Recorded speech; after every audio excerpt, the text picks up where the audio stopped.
and welcome back to my nodal series. Okay, so in today's video we are going to be discussing the North Node within the sign of Pisces, meaning that automatically you have your South Node in the sign of Virgo. Now, I did talk about the North Node in Virgo, South Node in Pisces, but with this video, of course, naturally we're going the opposite direction. First and foremost, for more information all about the nodes within astrology, then please be sure to check out my introduction video. And I would also like you to keep in mind here that the nodes are strongly connected with karma and past lives, and for the purpose of this series, I will be addressing them as such. So I'm going to be talking about these placements rather directly, okay? But please don't take everything I say as absolute truth or set in stone. And if you do not believe in past lives, then just try to think of your South Node as your younger years and the North Node as you grow older.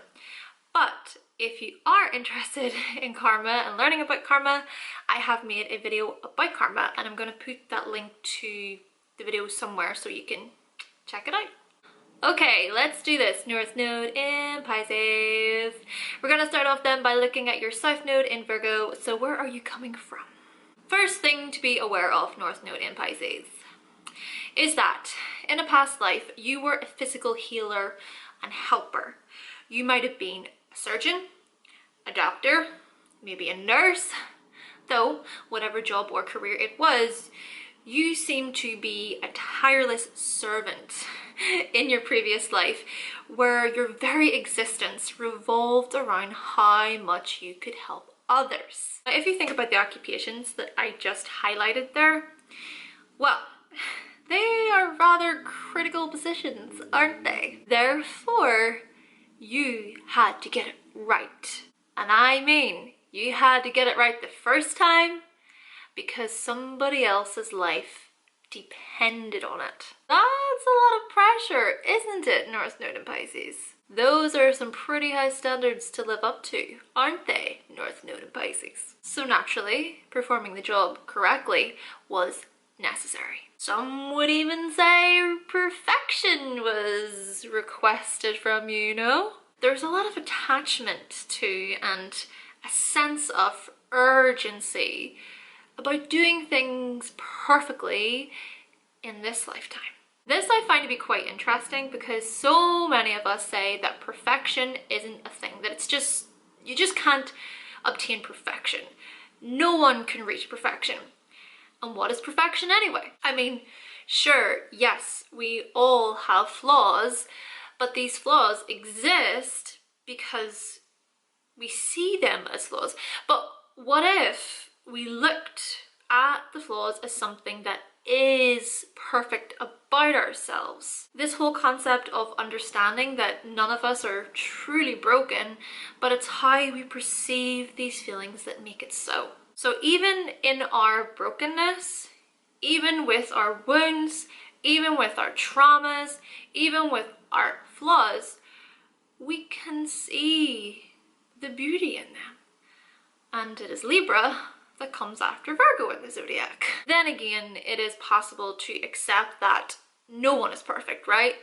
In that we all make mistakes, and that's okay. Basically what I'm trying to say here is that there's different ways to look at it. But still, what if there are things that exist that are 100% purely perfect? Like, for example, sacred geometry. It's perfect.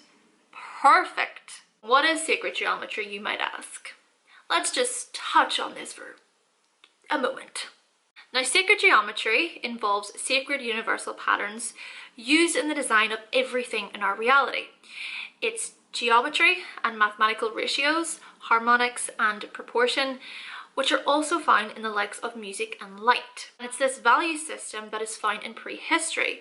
It's a cultural universal of the human condition. And get this, we have what is called the Vesica Pisces. Yes, I said Pisces. And the Vesica Pisces is a type of lens. It is a mathematical shape formed by the intersection of two discs with the same radius, intersected in such a way where the center of each disc lies on the perimeter of the other. I'm just going to insert the image somewhere so you can see for yourself what that looks like. As you can see, the two circles are just kind of going like this, and then whatever is in there. This part. I'm not doing it very well. And in Latin, Vesica Pisces means bladder of a fish. Yes, a fish. And what actually comes from the Vesica Pisces is the seed of life, the flower of life, and the tree of life.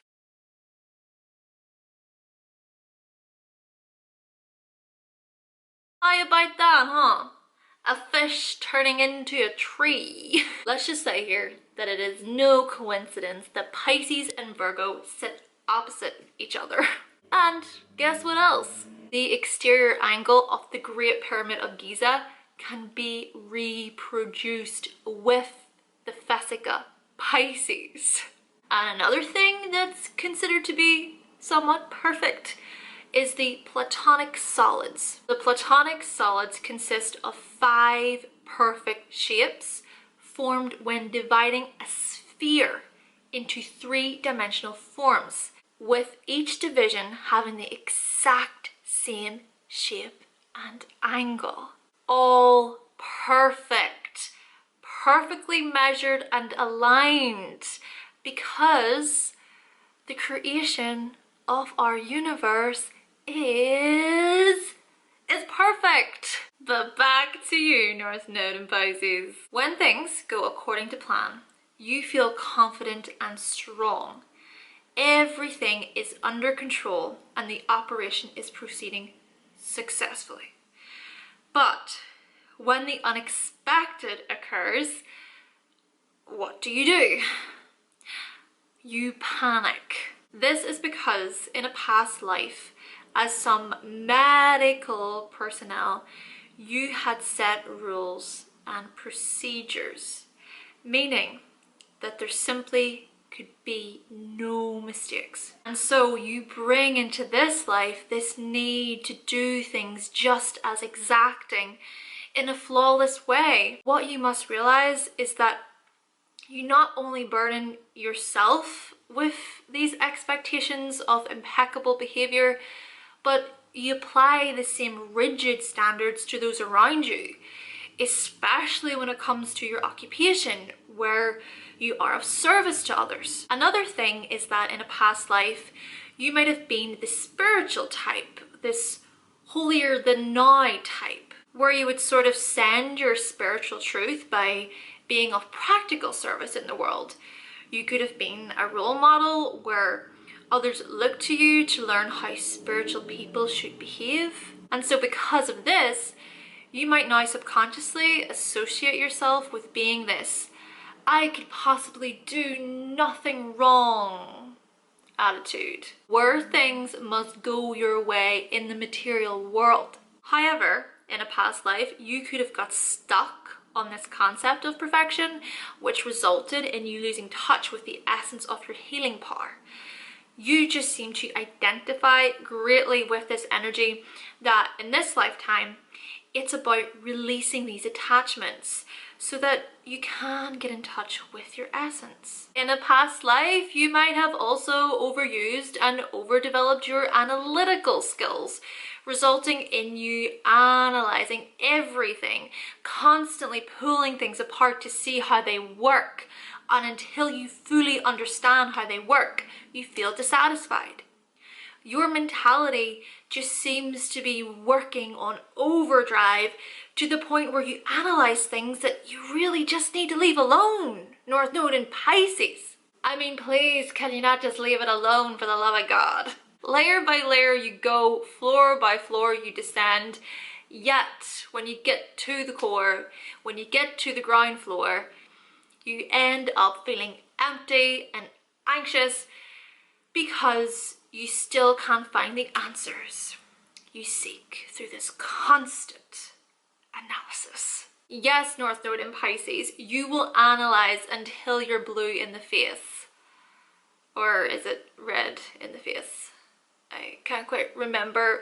Whatever color in the face. You will have other people looking at you as you just drive them crazy, turning their face the exact same color. And I understand, because you spent your past life creating order in situations of chaos.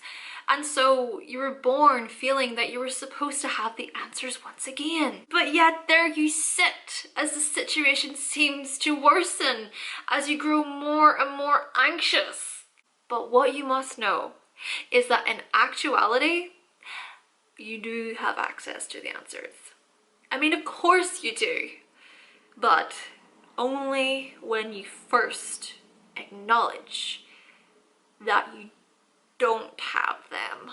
Meaning that it's about you surrendering to your higher self and allowing it to guide you openly. See, what you really want is to be right all the time and to be perfect in the sense that you are following the plan 100% of the time. But you want everyone else to be in total perfect alignment with the plan that you think is right. Therefore, you must accept that you do not know what the plan is. You must turn away from the rigid material planning and focus rather on the spiritual vision. And so, North Node in Pisces, in this life, it's about leaving behind tendencies of overanalyzing, fault-finding, making others wrong, excessive anxiety over making mistakes, being Mr. or Mrs. Perfect, staying in unpleasant situations, exaggerating the importance of details, and obsessive worrying. And so, with all of this information in mind, where are you headed in this life as we explain your North Node in Pisces, and what are some of the steps that you can put in place for yourself in order to head in this direction? The first step, North Node in Pisces, is by trying to establish where you fit in with yourself. You're just so busy trying to figure out where you belong, where your place is in this life, how you fit in with everyone else. And this is because there is an urge here based on an inner feeling that you have no value, but rather you value yourself based on your occupation, on the amount of service you provide, on your duty. And so the idea of not really being defined by anything, it just might scare you to death. But until you establish where you do fit in with yourself, you spend so much of your time and energy continuously searching for your fit in the tangible world. But it's about accessing the spiritual world. Now you can then try practicing the likes of yoga or meditation, or you could try performing different relaxation techniques where you focus your attention on the intangible within that which all tangible and material things exist. So you can sort of see how the two nodes can be balanced here. This whole concept of what it truly means to go within. I mean, take yoga for an example. Yoga is an external experience because we use our body to perform yoga, do we not? And if you look at your skin, you can clearly see that it's outside of you. But it's the practice of yoga that helps us go within to center ourselves inwardly. Say, for example, I'm doing the typical downward dog in yoga and I'm holding that pose, right? In order to really hold that pose, it requires not just an outer stillness and balance, but an inner stillness and balance as well. The same goes for meditation. It's something we perform outwardly. So say a person sees me sitting with my legs crossed and my eyes closed, they would say, yes, she is meditating. They see my body, the outside of me. But what's important is what is going on inside of me. And that's created from my ability to center myself in that moment. It kind of reminds me of my brother, and he has his North Node in Pisces, and I once said to him, stay in your present moment, stay in your present moment. And his response was, aren't we always in our present moment? How can we not be? Now what he was referring to was being in the moment physically, right? And sure, yes, he wasn't wrong, but the point that I was trying to make with it was staying in the present moment mentally, inwardly. And so, North Node in Pisces, by focusing on the spiritual atmosphere behind what is happening in the material world, this will provide you with a comfortable and secure sense of being connected with others, helping you expand your vision to include a larger awareness, a sense of the wholeness of everything that emerges. And while you experience wholeness and serenity within yourself, it results in you growing more aware of the atmosphere that you create. Now, when it comes to this over-planning, you have the tendency of placing so much pressure on yourself to get as much done in a short period of time, where you become fixated on the plan, all while you lose sight of the vision. But the solution lies in you stepping back and observing yourself in action and accepting that not everything has to be right all the time. And so by doing this, you can create a natural unfolding to the plan that you do envision, all while you bring balance and harmony into your life. You might even place so much guilt on yourself if you make the slightest mistake, or if you don't fulfill a certain type of duty. Therefore, it's about letting go of the sense of control through acceptance. Accepting that what you have done is enough, that it doesn't need to be anything more. Accepting that mistakes happen, that you can sit this one out maybe. And by doing so, your consciousness will shift and you'll be able to see the larger picture. Overall, North Node in Pisces, in this life, you are to nurture your enlightened states of consciousness where you feel a total connection with the universe. And it's about making these states a part of your daily routine. It's about accepting that the universe's plan is better than whatever plan you think is the best, and that things are unfolding as they should, regardless of how worried you feel when it seems like they are not. You are learning that the only place that is required to have this perfect order is from within yourself. And this happens when you surrender to your higher self, and also by understanding that the larger vision is going to work in your favor. Truly, it's about developing compassion, freeing your mind through meditation and self-reflection, focusing on your spiritual path, and embracing the connection that you have with the very totality of existence. Okay guys, so that concludes my video on the North Node in Pisces. If you do happen to have your North Node in Pisces, I would like to hear from you. Which house is your North Node in? Let us know in the comment section. Naturally as well, I hope that you're able to benefit from this video. And yeah, that's me. Thank you all so much for watching. Thank you for subscribing. And if you would like to see more videos from myself, then go right ahead and click that subscribe button. And I will be back with another video very, very soon.